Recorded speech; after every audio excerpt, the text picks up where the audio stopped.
우리 주님의 사랑과 평화가 여러분과 함께 하시기를 기원합니다. 한국 직장인들을 대상으로 당신이 진정한 중산층입니까? 라는 물음에 설문조사가 있었다고 합니다. 직장인들이 생각하는 우리 한국입니다. 한국 직장인들이 생각하는 중산층의 위치는 어디였는가? 그 설문조사에서 가장 많은 답을 한 답이 이렇다고 합니다. 한국 직장인이 말하는 중산층, 부채 없이 아파트 30평 이상 소유한 자 중산층, 월급 500만 원 이상, 2000cc급 중형 자동차 이상을 소유할 것, 예금은 현찰로 바로 뽑을 수 있는 돈 1억 원 이상, 그리고 1년에 한 번 이상은 해외여행을 다녀올 수 있을 것. 여러분 중산층입니까? 이게 이것이 한국 직장인들이 생각하는 중산층의 개념입니다. 대부분 답변이 가장 많은 답변이 이게 나왔다고 합니다. 그에 비해서 1969년 프랑스 대통령에 출마한 조르주 봉피르의 공약집에 나오는 중산층은 이렇습니다. 69년 프랑스는 대통령 출마하면서 내가 대통령이 되면 최소한 우리나라를 중산층 그룹으로 만들겠다. 그런데 이렇게 한 중산층 말입니다 라면서 세웠던 공약집에 나오는 중산층입니다. 외국어 하나 이상 가능할 것, 스포츠를 한 종류 이상 즐기는 것, 악기는 하나 이상 다룰 줄 알고, 공분에 의연히 동참할 줄 아는 것, 약자를 도우며 봉사활동을 꾸준히 하는 사람, 이것을 중산층으로 보았습니다. 프랑스가 말하는 중산층의 개념은 그거예요. 월급, 아파트 아무것도 없습니다.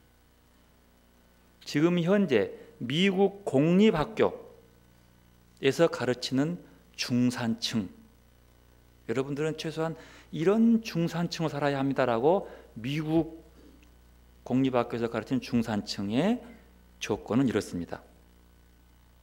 자신의 주장에 떳떳할 것, 사회적 약자를 도우는 것, 부정과 불법에 강력히 저항하고 정기적으로 받아보는 비평지 신문 같은 것이 있어야 한다. 어쩌면 우리나라의 중산층의 인식과는 조금 차이가 있는 것 같습니다. 한국 직장인 중산층의 인식은 지나칠 정도로 개인주의와 물질적인 면에 치우쳐 있습니다. 우리나라 대통령 출마하면 공약집에 꼭 중산층을 만들겠다고 얘기하는데 69년 프랑스 대통령 출마자와는 너무 차이가 있어요. 정말로 우리가 새로운 마음으로 중산층의 역할을 확산시킨다면 이 나라는 지금과 차원의 격이 다른 선진국으로 변모할 것이라고 확신합니다. 여러분, 여기 통계는 한겨레신문에 나온 통계입니다. 이런 우리나라, 이런 가치관을 가진 중산층의 가치관을 가진 우리나라에서 신앙생활을 속에서 그리스도인으로서 성공적인 삶을 살아간다는 것은 정말로 쉬운 일이 아닙니다. 그리스도인들은 거룩한 사람들이랍니다. 거룩은 구별한다는 뜻이죠. 세상 사람들의 가치관과 다르게 살아야 한다는 뜻입니다. 성경은 우상 숭배를 가장 악한 일로 가르칩니다. 그 이유가 무엇인 줄 아십니까?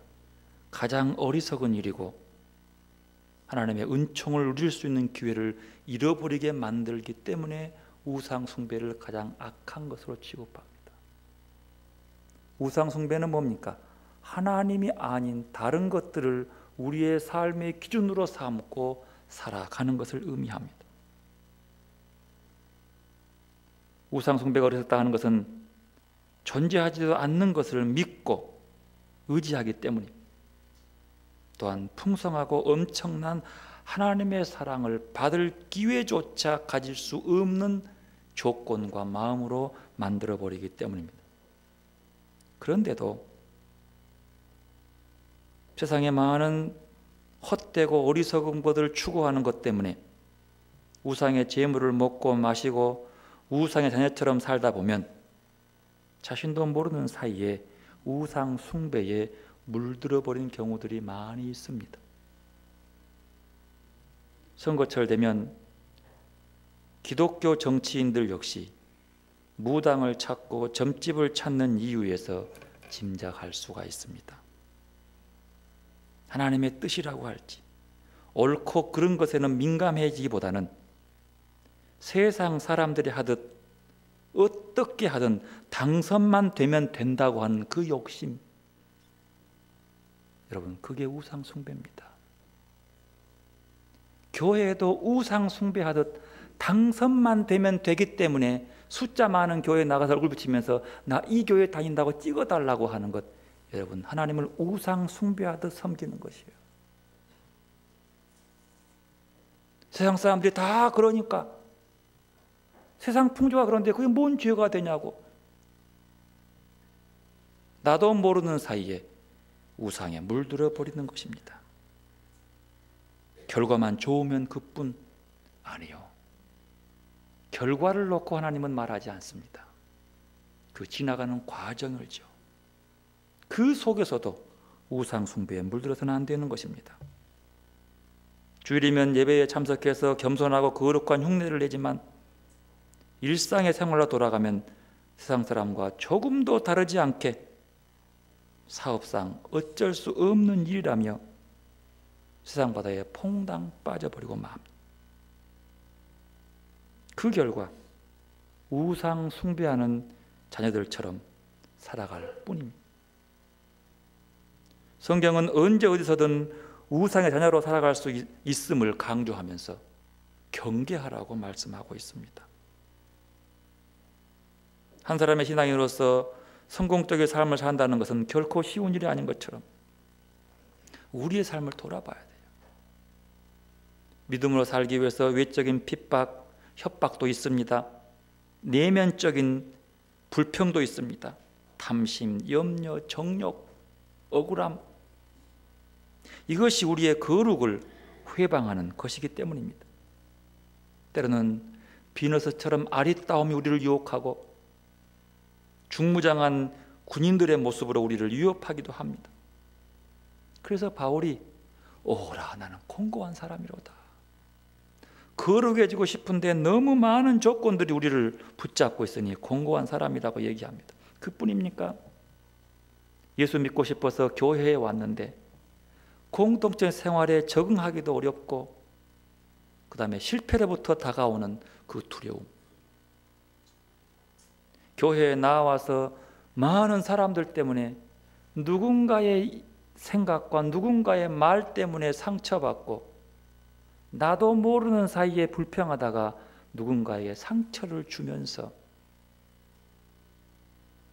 신앙생활하기가 그렇게 어려운 것이죠. 소외된 느낌, 관심 덜 받는 느낌, 아니 나를 흉본다고 하는 그런 뒤통수 가려운 느낌, 교회 공동체에 적응하기 어려운 거죠. 이런 모든 것들이 우리를 원망과 불평의 세계로 이끌어 간다는 사실이죠. 여러분, 불평은 우리 인생에 결코 유익을 줄 수 없습니다. 원망은 우리의 신앙생활을 거룩하게 만들지 못합니다. 오늘 본문이 바로 그러한 과정에서 생긴 과정입니다. 오늘 본문은 이스라엘 백성들이 40년 가까운 기간 동안 광야에서 방황하다가 이스라엘로 가나안 땅으로 들어가지 못하고 우회의 길을 돌면서 생긴 마음의 상처에서 시작됩니다. 사진 보여주시죠. 기도의 과정을 살펴보면 자세히 좀 보십시오. 오늘 이것은 모세의 출애굽 여대의 과정입니다. 오늘 본문이 나오게 된 과정은 이렇습니다. 람세스라고 하는 430여 년 기간 동안 이스라엘 백성이 사한 지역입니다. 여기가 나일강이지요. 나일강 하구 뚝에 있는 이 길, 비옥하고 풍성한 땅입니다. 강의 하구니까 얼마나 땅이 많이 비옥하겠어요. 이곳을 떠나서 하나님께서 그들을 인도해서 숫곳을 지나 이 홍해길을 건너서 다시 길을 겁니다. 술광야, 신광야, 시내산이라고 하는 이곳, 그리고 쭉 돌아서 여기까지 가데스 바네아까지 옵니다. 얼마 시간이 걸리지 않았습니다. 여기로 왔는데 도착하자마자 물이 씁니다. 불평하고 불만해서 다시 하나님께서 그 물을 먹게 해서 물을 먹게 했습니다. 그리고 이곳에서 뱅글뱅글 돌면서 자그만치 38년의 시간이 지나갔습니다. 대략 38년쯤 시간 지난 쯤에 이제 이 가데스 바네아 다시 도착했습니다. 두 번째로 도착한 자리입니다. 그런데 도착해 보니까 또 물이 없습니다. 그들은 그 전에 그 속에서 물이 없어 불평해서 하나님의 은혜로 먹은 기억이 있음에도 불구하고 또 불평합니다. 우리를 여기서 목말라 죽게 하느냐. 모세가 하나님께 기도합니다. 하나님 말씀합니다. 그래, 걱정하지 말고 또 다시 반석을 쳐라. 그럼 물이 나올 것이다. 모세가 너무 짜증이 나는 거예요. 38년 동안 그렇게 먹고 마시고 지은 과정 속에서 그 은혜를 못하고 또 불평하는 그들 앞에 화가 난 나머지 이곳에서 반석을 2번 내리치고 마합니다. 모세는요, 자기의 능력이 아니라 하나님의 능력을 받아서 전달해준 중재자입니다. 중재자였던 모세가 자기가 쳐서 물 낸 것처럼 2번 두들겨 펴서 물을 내서 그들을 먹게 했습니다. 그 결과 원망은 2번째 문제고 모세는 하나님의 하신 일을 자기가 하는 것처럼 슬쩍 숟가락 댔다가 가나안 땅에 못 들어가게 되고 마합니다. 그 사건이 여기서 생기는 거예요. 이곳에서 미리암이 죽습니다. 그리고 호르산 여기 순방에서 아론이 죽습니다. 모든 일을 겪은 곳이에요. 호르산은요, 이만쯤 에돔 근방 여기도 있는데요, 이쪽 페트라 근방 옆에 있는 산 위에 호르산이라고 해서 아론이 죽었다고 하면서 이슬람 사람들이 그곳을 믿고 있는 자리도 여기 있습니다. 페트라 근방에 있어요. 이들은 그래서 드디어 이렇게 올라가면 바로 가나안 땅입니다. 여기가 헤브론이에요. 여기가 부엘세바예요. 이곳이 사해입니다. 여기가 여리고고 여기가 예루살렘이에요. 그냥 반드시 가면 뭐 며칠 걸리겠습니까? 며칠 걸리지 않고 바로 갈 수 있습니다. 이곳에서 아직 하나님께서 그들을 광야길로 인도하는 목적, 하나님만 바라본 걸 잃어버린 것 때문에 그들은 다시 이 먼 길을 돌아가야 했습니다. 여기까지 내려옵니다. 여기가 홍해 끝자락입니다. 여기서 올라가는 길이요. 여기까지 오는 길이 보통 부엘세바 여기서부터 여기까지가 지금도 시속 100km 근방의 차를 몰고 가도 3시간 반 걸립니다. 꽤 먼 길이야. 다 광야길이에요. 막 길을 빠져삽니다. 여기까지 와서는 불평하지 않았습니다. 이 길을 따라서 반드시 이렇게 올라가는 길이 있습니다. 이것 보고 성경은 왕의 대로라고 합니다. 왕의 대로는요, 그 당시에는 돌을 박아가지고 길을 평평하게 만들었어요. 돌 위로 마차가 가니까 얼마나 좋겠습니까? 여기서부터 쭉 반드시 이렇게 가능하면 지름길입니다. 근데 왕의 대로는 왜 왕의 대로일까요? 왕들이 다닌 길일까요? 네, 그건 잘못된 거죠. 왕만두에는 왕이 먹은 겁니까? 왜 왕만두라고 그래요? 크니까 왕만두라고 그래요. 왕대포에는 왕이 있어요, 없어요? 왕이 마시는 것이 왕대포가 아니요. 왕대포에는 왕대포도 없어요. 왜 왕대포예요? 술잔이 커. 큰 걸 주는 거예요. 왕의 대로로 하는 건 똑같은 거예요. 왕의 대로는 뭐예요? 길이 넓고 크다는 거예요. 그때 당시에. 그리고 고속도로처럼 돌을 박아가지고 평범하게 만들어놨어. 얼마나 편리하겠어요. 이 길을 쭉 가라. 얘가 에돔이거든요. 얘가 에돔, 여기가 모압, 이후에가 이제 길르앗 이렇게죠. 얘가 모압 에돔인데 이 길이 좀 가자고 얘기하니까 에돔 사람들이 오지 말라고. 그러면서 막아버린 거예요. 그래서 할 수 없이 이 옆길로 돌아갑니다. 여러분, 이 길은요 광야길이에요. 이번 성지순례길에서 우리는 왕의 대로로 차를 타기도 했고 여기서부터는 옆으로 빠져서 이 길을 탔어요. 지금 이 길은 고속도로가 잘 나 있습니다. 근데 완전히 광야예요. 사막이에요. 여기서 조금만 내려가면 이쪽이 사우디아라비아 사막, 유전이 됩니다. 여기가 이라크 지대고요. 여기가 바로 시리아입니다. 그러니까 이 길은 완전한 광야길이기 때문에 이 길을 우회해서 간다는 것은 죽음의 길인 거예요. 오늘 본문 4절 이렇게 말하죠. 백성이 호르산에서 출발하여 홍해길을 따라 에돔 땅을 우회하려 하였다가 길로 말미암아 백성이 마음이 상하니라. 여기서부터 우회 길로 간다 하니까 확 속이 상해버린 거예요. 마음이 상해버려요. 왜? 왕의 대로가 있거든. 가운데 반듯하고 큰 길이 있는데 돌아가자, 사막길로 가자. 그 길은 죽음의 길인 거예요. 불평하기 시작합니다. 불평을 어떻게 합니까? 5절 말씀 함께 읽읍시다. 백성이 하나님과 모세를 향하여 원망하되 어찌하여 우리를 애굽에서 인도하여 내어 이 광야에서 죽게 하는가? 이곳에는 먹을 것도 없고 물도 없도다. 우리 마음이 이 하찮은 음식을 싫어하노라. 보십시오. 이 길이 그 길이요. 정말로 황량한 사막길입니다. 사람의 집이라고는 없을 수 없어요. 물이 없으니까. 그리고 산만 있어요. 산은 높은 산들이 많아요. 이 길이요. 이 광야길로 간다는 것이 죽을 길이요. 갑자기 말합니다. 왜 우리를 죽게 하는고? 마음이 상하면요, 감사할 것도 불평으로 바뀌어버려요. 지금 이 길에 38년 동안 뺑뺑뺑 돌았던 이 길이 모두가 다 광야입니다. 술광야, 바란광야, 신광야, 다 광야길이요. 그 길을 돌아오면서 그들이 먹고 나는 게 뭐였습니까? 만나였어요. 오늘 보십시오.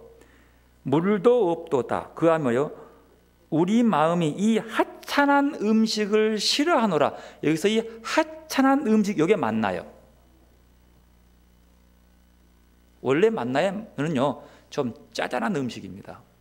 그렇지만 그들에게는 이스라엘을 40년 광야 기간 동안 만나 먹고 굶어 죽었다는 기록 성경에 없습니다. 그렇게 하찮은 음식이면 틀림없지만 그 음식 먹고 영양실조로 죽었다는 사람 한 명도 없습니다.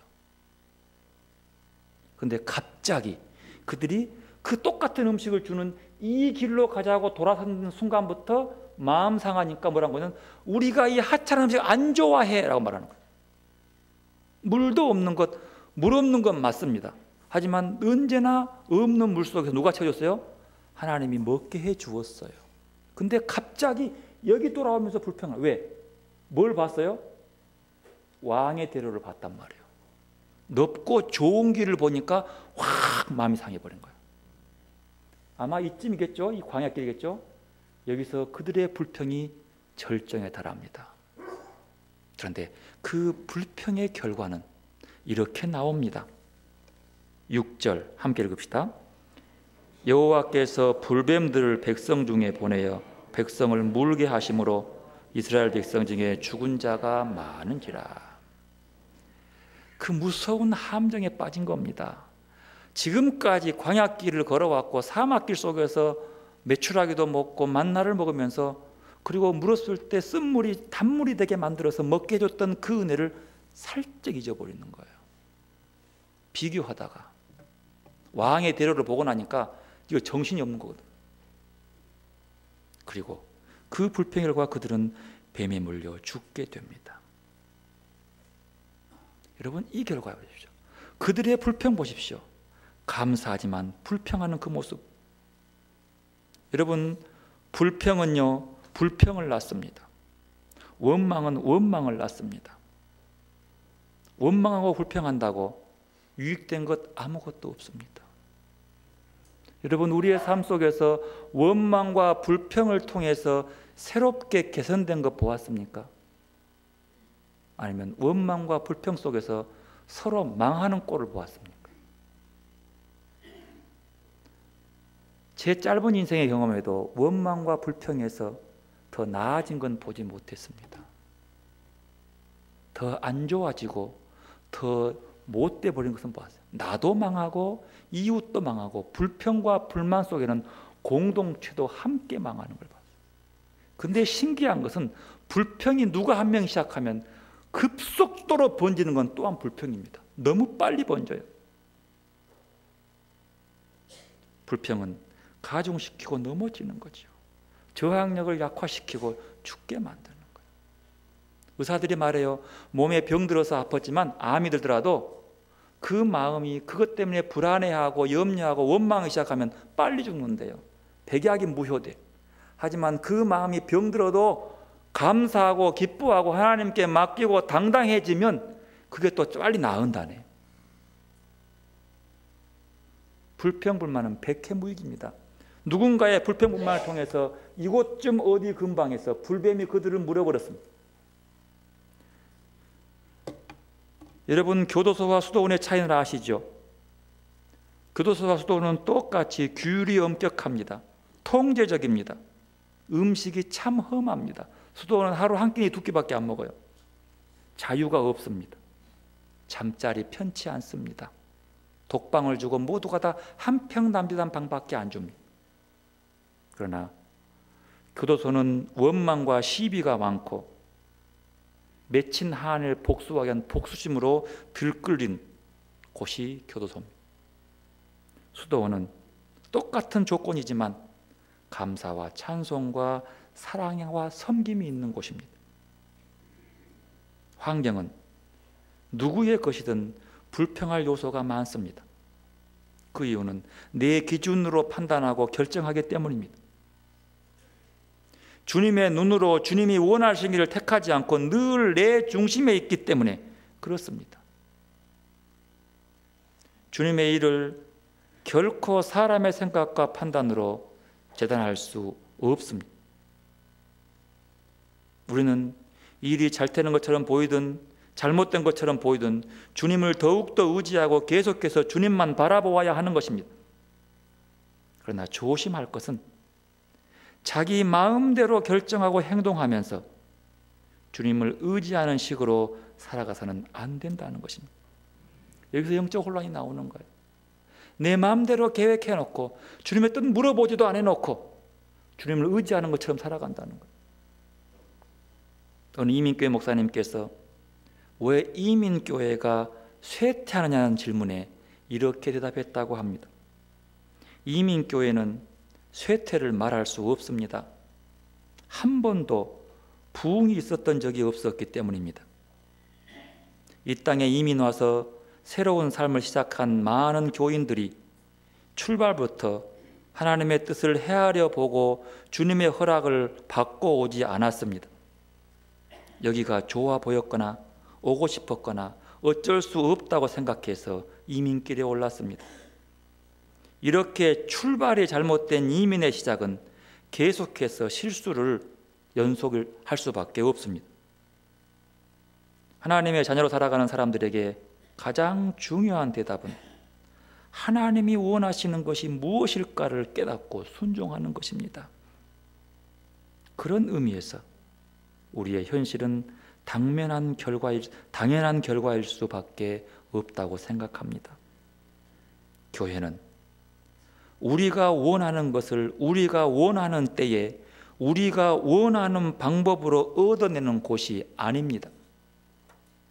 교회는 하나님의 뜻을 하나님의 때에 하나님의 방법으로 이루어가는 곳입니다. 그러므로 교회를 택할 때도 하나님의 뜻을 찾고 하나님의 뜻에 순종하고 하나님의 뜻을 귀하게 여기는 태도가 필요합니다. 자기의 뜻에 맞는 교회, 자기의 뜻을 이루는 교회, 자기가 생각하기에 좋은 교회를 택하니 자기의 뜻과 다르면 교회를 떠나는 것입니다. 그러므로 이민교회, 이민사회가 어려운 것입니다. 여러분, 이것이 이민교회라고만 생각하십니까? 이 대답이 우리의 한국교회는 아닌가요? 왜 이스라엘 백성이 불평한 겁니까? 하나님이 가라고 하는 길을 가고 있음에도 불구하고 우회하는 그 광야길이 두려워서 지금까지의 과정은 돌아보지도 아니하고 눈에 보이는 왕의 대로 앞에 유혹돼서 이 길이 아니라고 이 길이라고 하면서 축복의 음식인 지금까지 영양실조도 걸리지 않는 만나를 놓고 이 하찮은 것 내 좋아하지 않는다고 갑자기 불평하기 시작합니다. 언제는 그렇게 감사해놓고 배고플 때는 그렇게 귀하다고 그 사랑이라고 얘기해놓고 이제 배부르니까 따뜻하고 목마르지 않으니까 이런 것을 먹게 만드냐고 불평합니다. 여러분, 불평의 결과는요, 불뱀이 다가온다는 사실이에요. 다 왔습니다. 조금만 가면 됩니다. 지름길도 있습니다. 하지만 하나님은 그 지름길이 아니라 돌아가라고 합니다. 그 뜻에 순종했더라면 지금까지 모세의 원하는 것도 아니고 모세의 계획도 아니고 모세의 순종하는 그 길이었다면 그냥 따라갈 걸. 그런데요, 그들은 또 금방 깨닫습니다. 주여, 이게 뭡니까? 깨달음 속에서 모세에게 기도해 달라고 합니다. 모세가 기도하니까 하나님께서 이렇게 말씀합니다. 8절 보십시다. 여호와께서 모세에게 이르시되 불뱀을 만들어 장대 위에 매달아라. 물린 자마다 그것을 보면 살리라. 그들이 불평 속에서 사는 길이 있습니다. 바로 다름 아닌 장대 위에 있는 것을 바라보는 거예요. 여러분, 모세가요, 이 신광야에서 그 두 번 친 것 때문에 이렇게 길을 돈 다음에 이곳에서 이쪽 가나안 땅 가지 못하고 죽었어요. 그 자리가 여기입니다. 여기가 느보산이요. 아까 하살파 여기까지 온 거예요. 느보산까지 와서 이 산에서 이쪽을 쳐다봅니다. 여기가 요단강입니다. 여기가 사해 북부입니다. 여기서 여리고까지가 27km입니다. 여기서 쿰란까지가 25km입니다. 여기 있는 요 밑에 요단강 옆 밑에가 예수님이 세례받은 세례터가 여가 있습니다. 예수님이 세례받은 자리가 해저 400m쯤 되는 자리라고 보면 됩니다. 낮은 곳이죠. 여기서 이것만 건너면 되는 거예요. 여기가 여리고입니다. 좀만 넘어가, 여기가 넘어가면 이쪽쯤에가 예루살렘, 바로 이쪽이 좀만 올라가면 얼마 안 되면 여기서가 베들레헴, 그 다음에 헤브론, 브엘세바, 이게 다 있는 거예요. 여기서 쳐다보고 이곳만 바라보고 그냥 모세는 죽은 거예요. 이것이 이 산에서 내려다보는 이곳이에요. 이것 지나서 여가 여리고입니다. 이 평지예요. 굉장히 비옥한 물이 있는 곳이기 때문에 바로 이것이 광야입니다. 이곳이 광야의 모습이에요. 여기가 지금 느보산 꼭대기예요. 여기 나무 몇 개 있습니다. 황량하잖아요. 아무것도 없는 그 땅이에요. 여기서 바라보고 죽었어요. 그리고 바로 그 모세가 그 광야에서 세워서 보고 살게 만들었던 그 불뱀, 구리뱀을 여기다가 세워놨습니다. 이거 바로 느보산 고자예요. 모세가 죽고 살았다는 자리, 이곳에서 이게 바로 그 당시에 세웠다고 하고 추정하면서 세웠던 거죠. 이건 기독교인이 만들었습니다. 그래서 이렇게 뱀 모양이지만 뭔가 뭐죠? 십자가의 모양과 같지요. 예수님이 요한복음에 말합니다. 이렇게 본 것처럼 십자가를 보고 생명은 여기 있다는 거예요. 바라보는 거예요. 이곳은 이슬람 교도도 이것을 믿습니다. 그 자리를 믿어요. 이슬람도 그 자리가 모세가 죽은 자리라고 믿어요.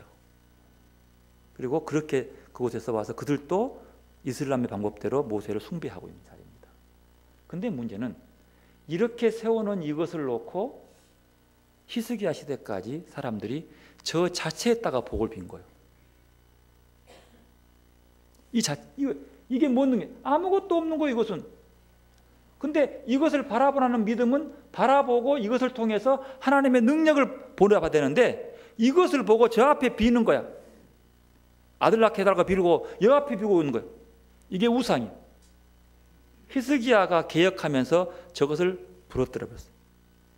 이것을 숭배하지 못, 산당들을 다 불태워버리고 이것도 불태웠어요. 왜? 이것을 보고 하나님을 보지 않기 때문에. 이방신 섬기듯 이 녀석을 섬기고 있기 때문에. 그러나 이것은 뭐예요? 하나님의 말씀에 순종이 있는 거예요. 쳐다보는 자는 사는 거예요. 내 고집과 내 생각이 아니라 주님의 생각을 바라보고 사는 것. 주님을 바라보는 삶. 그런데 거기 앉은 입구에 들어가니까 바로 느보산 앞에 이거 가기 전에 이런 돌이 있었습니다. 여기는 여러 나라 말로 문장을 세워놨어요. 하나님은 사랑입니다. 오데우스 아가페 에스틴, 헬라 말입니다. 뿐만 아니라 여러 나라 말로 써놨습니다. 하나님은 사랑입니다. 왜 저걸 써놨을까? 하나님의 사랑만이 광야의 인생길을 걷게 만드는 길이라고 하는 거예요. 하나님의 사랑만이. 그 사랑을 볼 수 있는 가장 큰 곳이 뭡니까? 십자가입니다. 근데 절대로 그 십자가를 바라보고 살 수 있는 길은 내가 죽어야 되는 거예요. 내가 살아있으면 불평할 수밖에 없어요. 내 뜻만 있으면 원망할 수밖에 없는 길이요. 하지만 내가 없고 주님만 있으면 그 길이 광야길은 왕의 대로를 걷든 가데스 바네 신광야에서 바로 브엘세바로 넘어가서 헤브론으로 가든 아니면 다시 먼 길을 돌아서 에돔 땅을 뺑뺑뺑 돌아가든 주님이 사는 것이니까, 나는 없는 것이니까 원망이 아니라 그저 따라가는 것. 여러분, 그래서 나는 죽고 예수로 살아야 하는 겁니다. 그래야 원망이 없습니다. 불평이 없습니다. 예수로 사는 자에게는 하나님이 원망과 불평을 주시지 않고 감사와 기쁨만 주시는 분이기 때문에 불뱀이 나와야 불뱀에 물 이유가 없습니다. 우상의 유혹에 빠질 이유도 없습니다. 예수님의 십자가를 의지하는 힘이 얼마나 크냐에 따라서 그 믿음의 크기도 달라집니다. 여러분, 십자가가 나를 살리는 사실을 깨닫고 늘 우리의 고백 속에서 주님이 나를 사랑하시는 그 사랑으로 사는 여러분들이 되시기를 바랍니다. 그 사랑을 받기 위해서는 내가 없는 거죠. 그 사랑을 인도받기 위해서는 내가 사랑을 판단한 것이 아니라 그 사랑을 내가 묻히는 거예요. 내가 없어. 그래 내가 죽는 것이죠. 반대로 내가 살아서 원망하고 불평하면 나도 죽고 이웃도 죽고 공동체도 죽이는 겁니다. 두 가지요. 내가 죽고 예수로 살면 나도 살고 이웃도 다 살리지만 내가 살아서 원망과 불평으로 대하면 나뿐만 아니라 다 같이 죽는 거예요. 오늘 또 주님 안에서 하늘의 평안과 기쁨과 감사로 하나님께 영광을 돌리는 여러분들이 되시기를 바랍니다. 고난과 어려움 속에서 지도를 본 것처럼 불평할 수밖에 없는 처지요. 나라도 불평하겠어요. 그런 처지라 할지라도, 불평이 나온다 할지라도 하나님 앞에 내어놓고 그 불평 모두 십자가에 묻어버리고 오직 주님이 주시는 기쁨과 감사로 찬송하며 여러분의 삶의 길을 걸어가는 축복의 성도들이 되시기를 바랍니다. 어려운 길입니다. 하지만 우리의 찬송과 기쁨과 감사가 하늘나라까지 이어질 수 있기를 간절히 바랍니다. 기도하겠습니다. 하나님, 우리의 삶의 길을 돌아보면 정말로 불평하고